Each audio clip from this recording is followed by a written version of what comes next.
gracias Andrea. Vamos a presentar a Nicolás Cherny, que obviamente no necesita ningún tipo de presentación, y eso también un poco demuestra que en esa pequeña comunidad académica hay un sistema de checks and balances, donde yo puedo finalmente moderar al anfitrión. Bueno, Nico es magíster en gobierno por el Instituto Ortega y Gasset y la Universidad Complutense de Madrid, y es PhD en Ciencias Sociales por Flaxo. Es también coordinador académico del máster en Relaciones Internacionales de la Universidad de Bolonia. Así que, adelante. Y yo no necesito presentación, los demás. Bien, bueno, yo ya estoy apurado por mí mismo. Quiero dejarle aparte tiempo para los demás expositores y especialmente para Pablo, a quien agradezco que haya venido, aceptado la invitación. Bien, mi presentación es, básicamente voy a presentar un problema, voy a presentar una teoría y voy a presentar algunos hallazgos preliminares de algo que es una investigación muy en una etapa muy preliminar.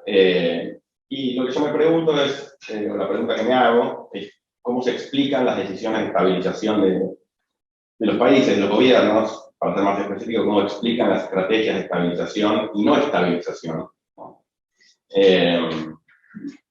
Y como ustedes saben, este problema es un tema muy estudiado obviamente por economistas, con teorías, con muchos estudios empíricos, y mi impresión, y por eso me aproximé a este tema, es que los actores de la política económica, me refiero a gobernantes, a actores que influyen en la política económica, pero también a economistas, suelen justificar en algunos casos, no voy a generalizar, a fracasos o inconsistencias de las estabilizaciones basadas en teorías económicas, adjudicándolas a determinantes políticos.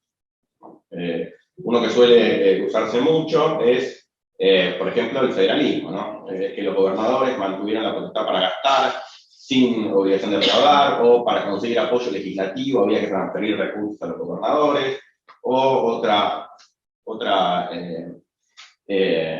explicación muy utilizada es, bueno, que era un año electoral, y una tercera que se me ocurre, no estaba muy creativo, hay muchas, me parece, había prometido en la campaña que bajaría la pobreza, entonces había que comprometerse a una baja muy rápida de la inflación, pongamos,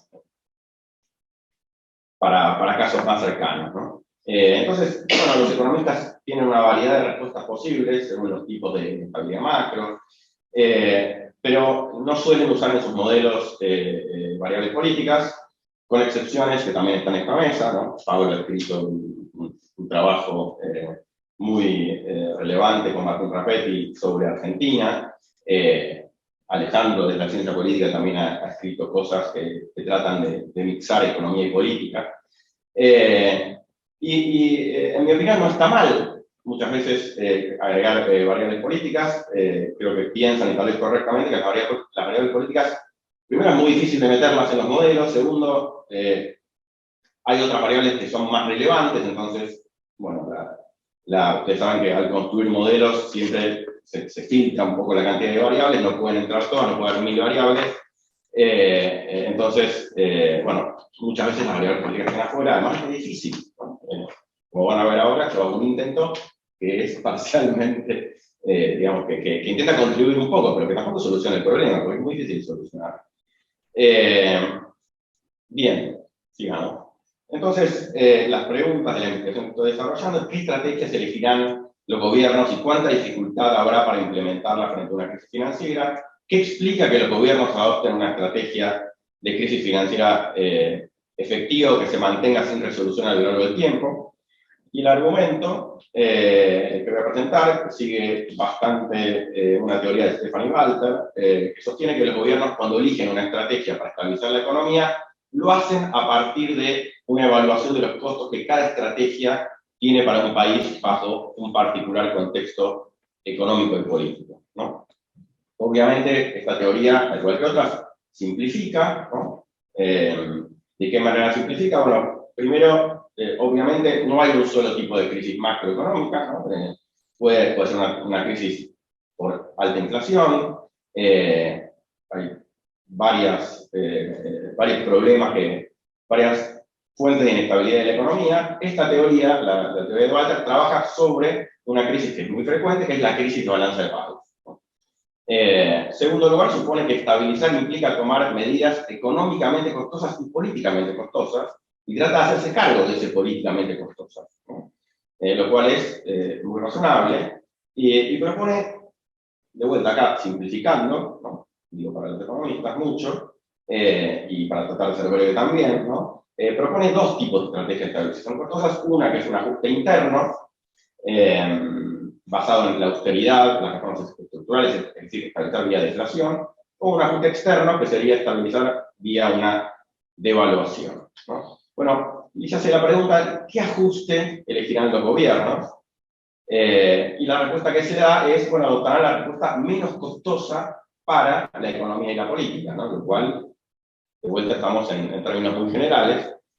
¿Y qué cálculo hacen los gobiernos? Bueno, el cálculo está basado en dos elementos, ¿no? El primero, y voy a decir solo alguna cosa porque la teoría es obviamente bastante más compleja. El primero es el grado de vulnerabilidad de los dos tipos de ajuste a las características estructurales, a los rasgos estructurales y los sectores económicos, de los sectores económicos y de las instituciones económicas. Y en segundo lugar, a los intereses de los votantes del partido que el gobierno intenta en general proteger, ¿no?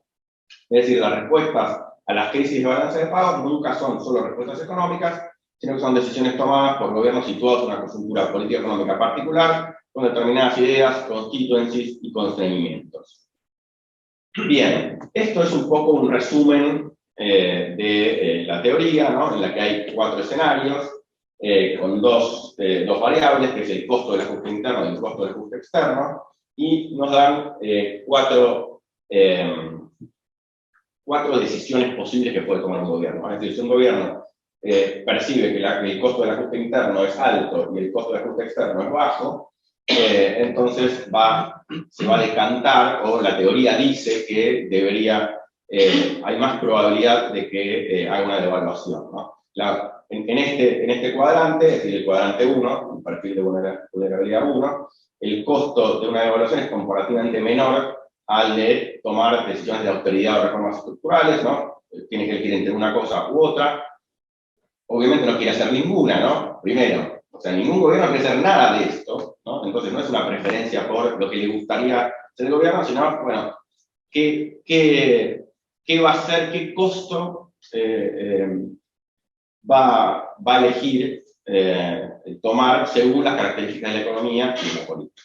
Entonces los gobiernos con este perfil de vulnerabilidad, el 1, tienden a preferir claramente la devaluación, ¿no? Y si pensamos, como sugiere mucha teoría, que los partidos de izquierda suelen representar a los votantes que tienden a ser dañados más por la austeridad que por una devaluación, un gobierno de izquierda o centro-izquierda prefería un ajuste externo, y luego, obviamente, como se ve en muchos países, y en este país particularmente, tomará medidas específicas para proteger a sus votantes del impacto negativo de la devaluación, ¿no? Este país siempre, digamos, en el caso argentino, siempre es obviamente excepcional, y en los últimos 10, 15 años, en realidad, lo que vemos son gobiernos que tratan de no hacer ninguna de las cosas. Ninguna, ni el externo ni el interno, nada, y obviamente eso es, por ejemplo, el resultado es el cepo cambiario, ¿no? Tratar de no hacer ninguna de los ajustes posibles o de las estabilizaciones posibles y tratar de postergar lo máximo posible. Bien, los países después están con el tipo de vulnerabilidad 2, que están en el peor de los puntos posibles, en donde el costo de una evaluación es tan alto como el costo de un ajuste interno.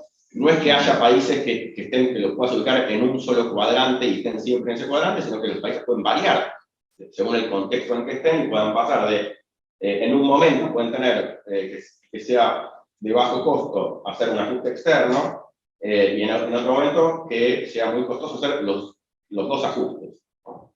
Después tenemos el perfil de vulnerabilidad 3, que es el opuesto al ajuste interno, y entonces, perdón, al ajuste externo al 1, y sería más preferible hacer el ajuste interno que el externo, ¿no? Esto típicamente sucede cuando el sector privado tiene altos niveles de deuda en moneda extranjera, o cuando un país necesita mucho de las importaciones, entonces las instituciones del mercado de trabajo en este contexto suelen ser flexibles y por lo tanto, bueno, el empleo es proyectivo. Y después tenemos el cuarto perfil de vulnerabilidad, en donde es el mejor de los mundos posibles, digamos, ambos caminos son fáciles, son simples, si alguien quiere ser ministro de Economía, lo más recomendable es que esté en el perfil de vulnerabilidad 4, en que cualquiera de los dos ajustes es bajo, es un país en el que el mercado de trabajo es flexible, en que hay un sector exportador muy dinámico, el endeudamiento tanto en moneda local como extranjera es bajo, por lo tanto los países en esta categoría básicamente no suelen tener problemas de balance de pagos. O sea, bien, y ahora voy a presentar, después de toda la teoría,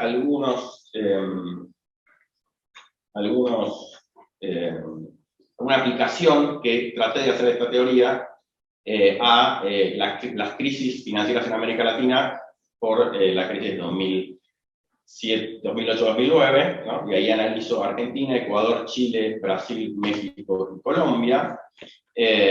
Bueno, los 6 países recibieron el mismo shock externo en 2008. No voy a decir mucho de esto, la crisis bancaria en Estados Unidos, que hace derrumba el precio de materias primas y revierte la dirección de los flujos de capital. Sin embargo, es una crisis interesante para observar cómo responden los países a un mismo fenómeno, ¿no? Pero también es una crisis atípica, ¿no? Que cuando uno dice, buenísimo, tengo una crisis para mirar cómo responden todos los países, de pronto mira América Latina y dice, bueno, es un momento en que América Latina, los fundamentals de los países de América Latina están relativamente bien, o sea que tienen herramientas como para enfrentar de manera relativamente exitosa esta crisis, y por eso es relativamente breve, ¿no?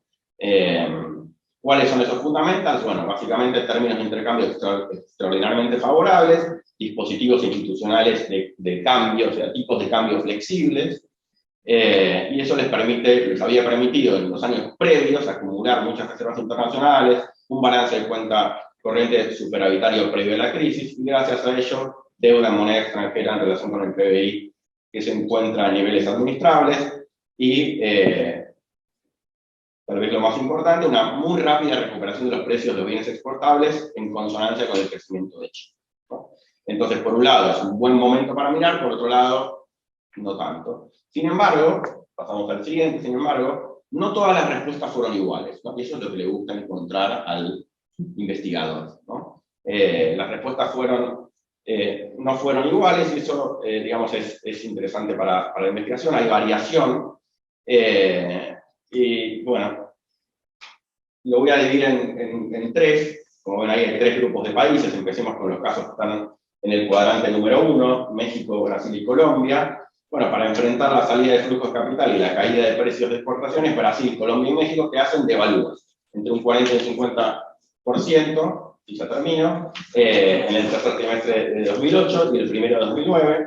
Chile está en el mejor de los mundos, había conseguido un superávit amplio, consigue devaluar mucho menos, un 20-25%, pero obviamente tiene que entregar reservas sobre todo al principio, los primeros meses de la crisis. Bien, todos utilizan estos tres países, Chile también, un balance fiscal equilibrado. México consigue también el paquete de ayuda del FMI.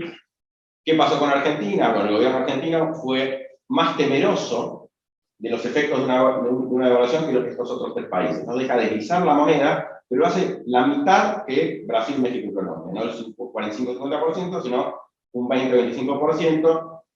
Invierte el 10% de sus reservas para evitar un overshooting y administrarlo a lo largo del tiempo. Tuvo además 2 diferencias, que es que el proceso devaluatorio duró el doble del tiempo que México, Brasil y Colombia, y su moneda no volvió a apreciarse, sino que se estabilizó en un nivel de cercano a los 4 pesos en ese momento. Bien, voy a dejar acá, el caso de Ecuador es un caso aparte, porque es un caso que está, digamos, con una dolarización, entonces obviamente es costoso cualquiera de los 2 ajustes, y lo que hace es, por la fortaleza de los fundamentos económicos de los años previos, y reestructura parte de su deuda, le permite sostener la dolarización pese a la pérdida de competitividad con sus socios comerciales. Lo que hace obviamente es restringir importaciones, y dejar salir reservas. Bien, gracias.